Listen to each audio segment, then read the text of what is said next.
If you've ever seen the movie Hustle and Flow and watched one of my videos or even know who I am, then you know, based off this picture alone, you need to like this video, give it a thumbs up, and subscribe to my channel.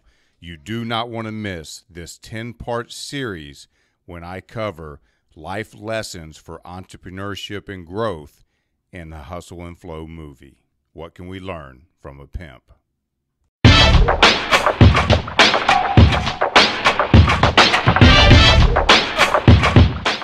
What's up, guys? It's Scott from Channel Zero, and I wanted to do a little bit something different this week. Rather than doing the regular Facebook ads or marketing videos, I wanted to do something a little bit fun, and hopefully you'll still find it helpful as far as life development, business coaching, entrepreneurial goes.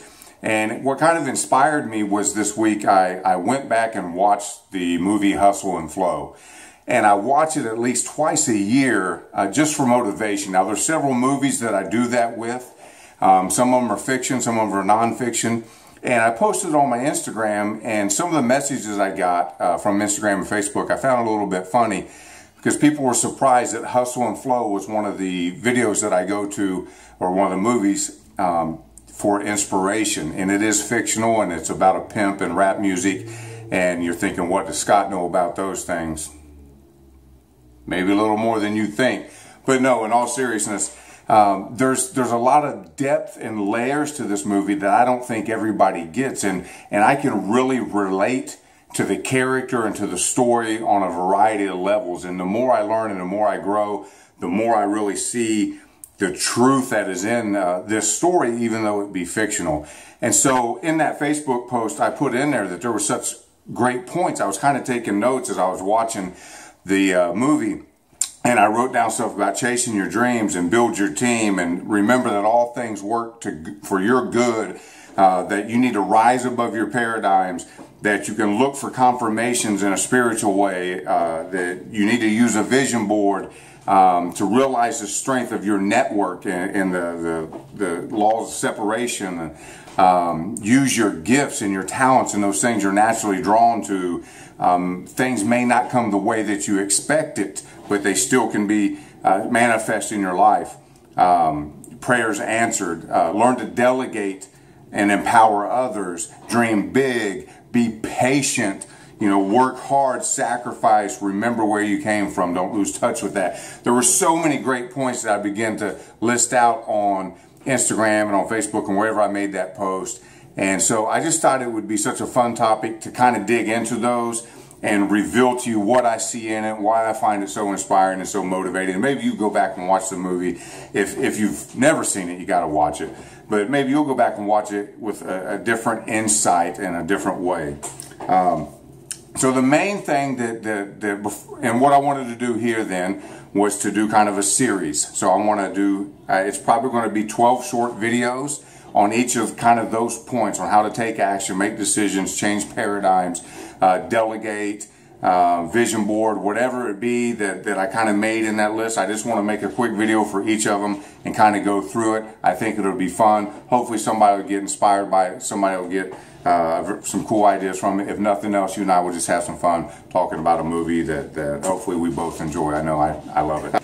I think the thing that stands out to me, jumps out to me at first and the most about this story is that the way it starts out, if I can set it up if you haven't seen it, is the main character, DJ. He is admittedly not enjoying where he's at in life. He's doing what he's got to do because how else are they going to get on, he says, with life. That's sometimes we got to do what we got to do to get by. And that's a paradigm. That's a mindset that he was stuck in. And how many of us feel stuck in our lives? Sometimes we're stuck in relationships, and we're stuck in neighborhoods, and we're stuck in families, and we're stuck in jobs, and we're stuck in all these different life positions. And that's what we feel like. We're stuck, but that's what God or life or whatever dealt to us. That's the cards that were given to us, and that's who I am, and that's where I am, and I got to deal with it. And we're stuck in these mindsets. And the truth is, those are just paradigms. They're limiting beliefs that keep us stuck, and they need to be challenged, and they can be changed. So I was thinking about, a wide variety of situations where this truth may apply. You might be a young hustler and you think that's the only option you have. And I know that feeling of thinking you're going to be dead or in prison by the time you're 20 or 30. You don't really see a future for you. You don't see owning a business. You don't see a marriage and a house and a white picket fence and 2 kids and 2 cars and a dog and a college degree and any of those things that go along. And so your choices are like take a minimum wage job at McDonald's or hustle. That's no dummy. We know what you're going to choose on that. I know what I would choose on that when you're only given those 2 options. But the truth is, and the paradigm is, and the limiting belief is that there are only those 2 options. And that's the lie you've been sold. That's the limiting belief. That's the paradigm. That's what DJ suffered from. That's what I was suffering from and still suffer from in certain areas of my life. That you've got to overcome those limiting beliefs and be exposed to something else that will change your paradigms. And it just doesn't have to be hustlers like the movie portrays. You might be working a blue-collar job because that's what everybody in your family did. Your daddy did and your uncle did and everybody else. And so you're working for the man and you're doing manual labor and you're slaving away at it and you're breaking your back and you're digging the ditch or whatever it is. But you didn't really choose that. You were just kind of born into it, you felt like. And that's your responsibility or that's your calling or that's your destiny or that's just what you are. But inside, you really want to be a business owner. You really want to be an entrepreneur. You really want to rise above that. But every time you mention it or every time you think about it, people laugh at you or mock you or tell you better know your role or you ain't smart enough. And so these crabs in a bucket, ignorantly, they don't do it on purpose. They don't really have all the time ill intentions. Sometimes they're our family who loves us and want to protect us and don't want to see us get hurt. But they keep pulling us back down into some of these positions that they don't believe you can get out of because they never believe they can get out of it. And maybe all the way at the other end of the spectrum, maybe you're super rich, maybe you're well-to-do, maybe your family owns a large business and you're supposed to take over for that business or you have taken over for that business or your parents and your daddy and your granddaddy were all lawyers and your name's on the firm and you're supposed to take that over. But that's really all you've ever known, all you ever seen, all you ever expected of yourself. But deep in your heart, you know there's somewhere else that you're supposed to be a missionary, you're supposed to be a teacher, or you're supposed to be an entrepreneur or something that escapes from this, but you're stuck in that paradigm and you can't understand you're successful and you have money, then why aren't you happy? And it's because of these limiting beliefs that we get stuck in. And there's so many of them. We're stuck in the way that we make money. We're stuck in the way that we do marriage. We're stuck in the way that we raise children. We're stuck in the way that we do church. We're stuck in so many different ways in our mind. And that's the thing I love about watching this movie. And what happens with DJ is this light bulb goes off in his head. And he's so frustrated that he's ready to break this paradigm. So how do we break paradigms? If we're stuck, and we're just realizing we're stuck and we want to get unstuck and we want to get out of it, what are some of the ways? Well, the first way, when we look at the movie and we look at DJ and we kind of look at the process that happened to him, the first thing was that he had a conversation with a friend who talked to him about Skinny Black. And Skinny Black is this platinum rapper now who came from his neighborhood, who came from the same city he grew up in, about the same age. They went to different high schools, but at the same time, they were both doing the DJ and the music thing at the same time.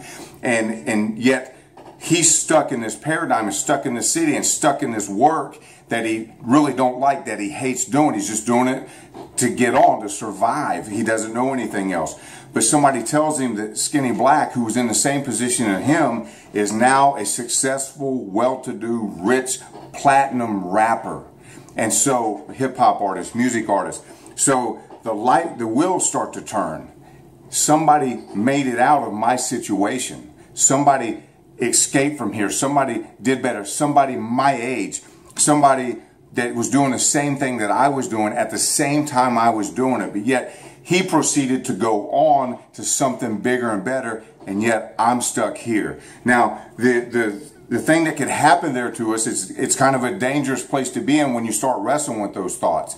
Number one, because a lot of us will whine and cry that my opportunity has passed. Had I stuck with it, like Skinny stuck with it, then I could have been somebody too, but I quit and I didn't stick with it. Now that's where you're going to get in trouble. That's another limiting belief, and you don't want to take that road. But what he did was he saw somebody else made it out of here. Somebody else was successful. Somebody else just like me, looks just like me, same age, same high school, everything like I was saying, and made it out of here. And that's one of the things you got to start doing if you want to expand and get out of your limiting beliefs.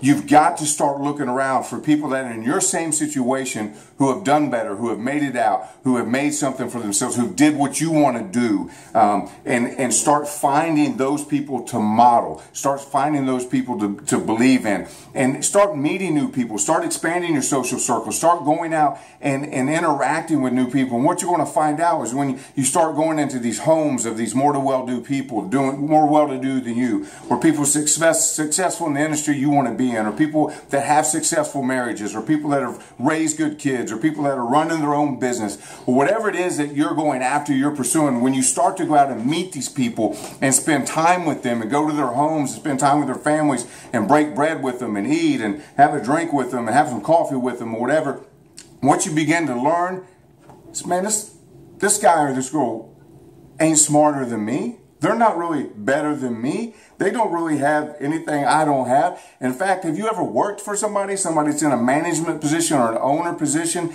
and you can't get them to see certain things that you know are better because maybe you're younger and a little more insightful, and they're an old dog stuck in old ways and can't teach them new tricks, and you know if they would make this change that it would just make them so much more money, but you can't get them to see that. But they're the owner and you're the employee. Has that light bulb ever went off that they're not necessarily any smarter than you? But maybe the paradigm's different. Maybe the decisions they made were different. Maybe their work ethic's different. Maybe some things they did was different, but they're not any smarter than you. They're not any more talented than you. They're not any better than you. And so that is what happened with DJ in this scenario over a few different instances you'll see in the movie, is he began to realize that somebody who was on equal level, equal playing field with him, rose to something a lot greater than him, and it frustrated him. It really frustrated him. He described it even as he felt like he was starting to have a midlife crisis.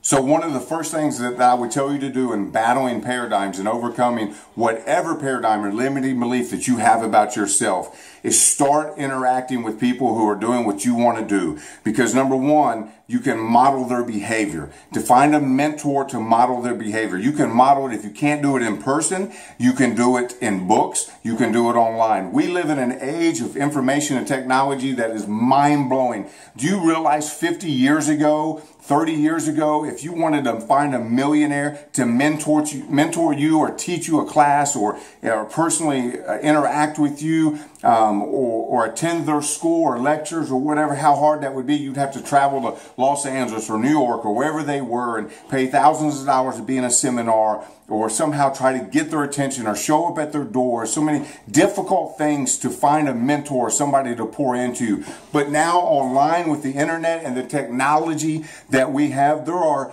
hundreds of thousands of millionaires and teachers and brilliant people and business owners and theologians, and I don't care what it is, marriage counselors, Dr. Phil type, I mean, you name it.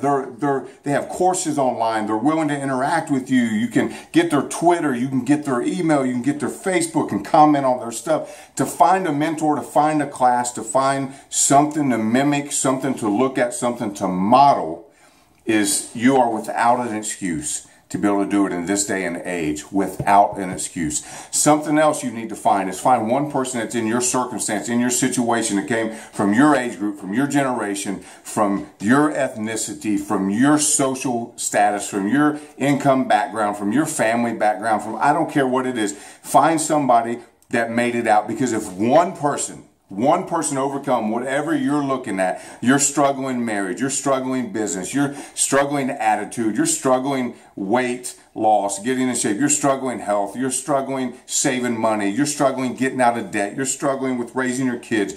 I don't care what it is. If one person that is like you found a way out, then they are a testimony against you that it can be done. And you have to do something once you realize that. And that's what happened here with DJ. Once he realized that Skinny Black did it, it's a testimony against him that there's no reason he has to be stuck in that position because somebody else made it out. You are without excuse, old man, at that point. You have got to make a decision and act on that because you're without an excuse anymore. So look for mentors, look for books, look for courses, go online, go to the library. They still have those, and it's free to access the books and the internet. If you don't have Wi-Fi at home and you can't afford a book, you're without excuse. Find somebody. You want to take that paradigm off? Find somebody that saved their marriage. Find somebody that turned their kids around. Find somebody that lost 100 pounds. Find somebody that ran the marathon. Find somebody that saved the money. Find somebody that got out of debt. Find somebody that made the millions of dollars. Find somebody that planted the church. Whatever it is you're looking to do, to overcome, to change your paradigm about, find somebody to model the behavior One after. fantastic example of this that I've always loved, and people use quite a bit, you've probably heard it, But it really drives home this point about what can happen when paradigms shift. When you find one person that did what you feel or think or believe that is impossible, what happens when you find that person? So in May 6, 1954, Roger Bannister broke the 4-minute mile. Something that was said impossible to have been done. But he finally did it. And once he did it, I think it was in 3 or 4 months that the second person did it. And within, get this is what we're talking about with paradigms. Once that paradigm was gone, once it was shattered, and Roger did it, and Bannister did it, and once Roger Bannister did it, and then the second guy did it. See, the first guy did it, and they said, well, he's a phenom. He's something incredible. Sure, he was gifted. Sure, he was athletic. But they were like, he's super, super special. I can't do that. Well, then a second guy came along and did it. And now guess what? Now the paradigm is really, really freeing up and allowing other people to consider it and to think it. And within 3 years, 16 people had officially been recorded as breaking what was 3 years previously said impossible to do. Broke the 4-minute mile.